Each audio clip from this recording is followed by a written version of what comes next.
you volunteer with kids or teenagers, you've probably heard it's just a phase, at least once. And usually the word phase in this sentence means a season or a stage that a kid is in that we look forward to being over.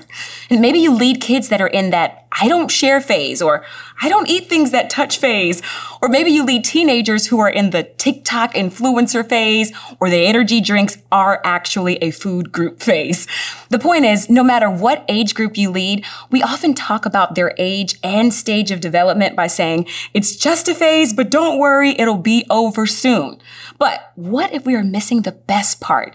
What if each stage of development is actually an opportunity and not just an obstacle that's in a kid's life? Here's what I mean. Let's start by redefining the word phase. Phase is defined as a time frame in a kid's life when you can leverage distinctive opportunities to influence their future. Did you catch that? There are distinct opportunities you have in the preschool years, in the elementary years, in the middle school years, and in the high school years. Because kids are developing and their brains are forming in unique ways at each phase, we have the opportunity to influence their future in a unique way. That's why for the rest of our time together, you're going to hear from some experts in the phase that you lead. And as we do, there's a phrase that I want you to remember. It's just a phase, so don't miss it.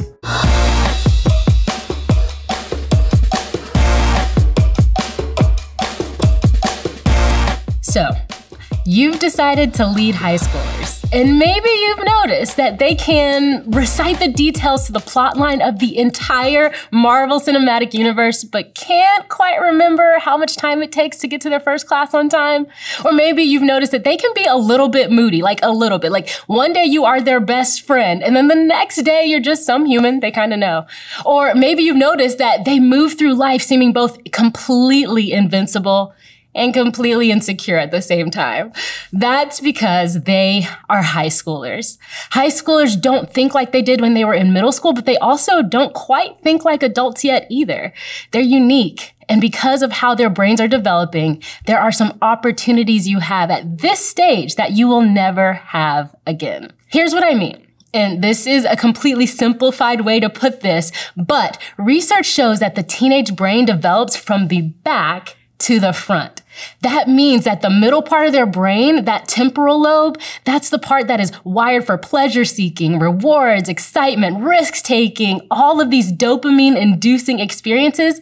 That part is working in overtime, while the frontal lobe, the part that just simply controls logistics, planning for the future, controlling impulses, rational decision-making.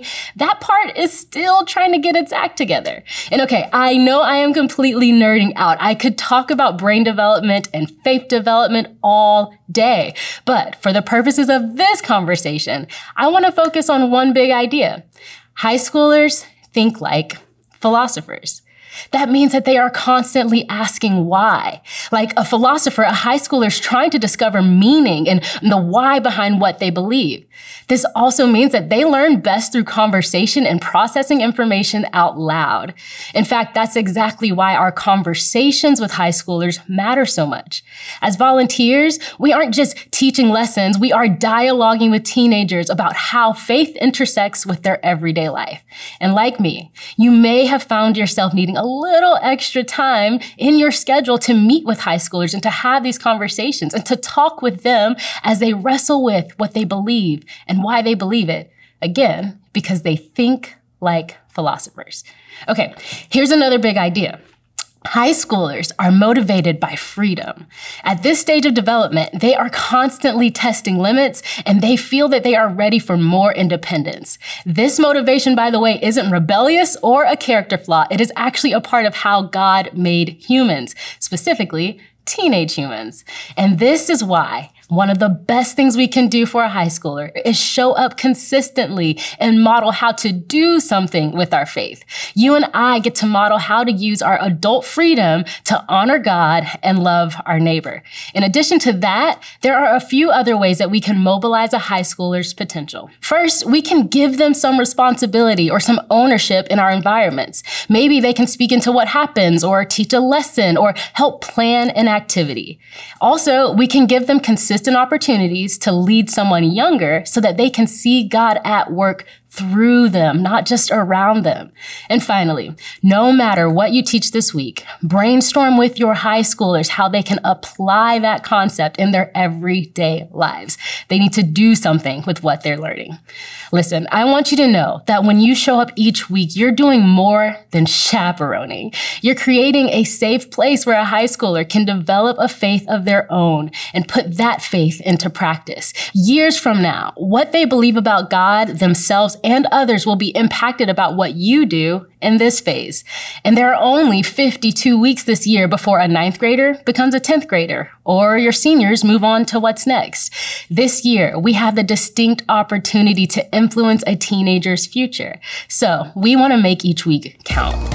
Remember, it's just a phase, so don't miss it.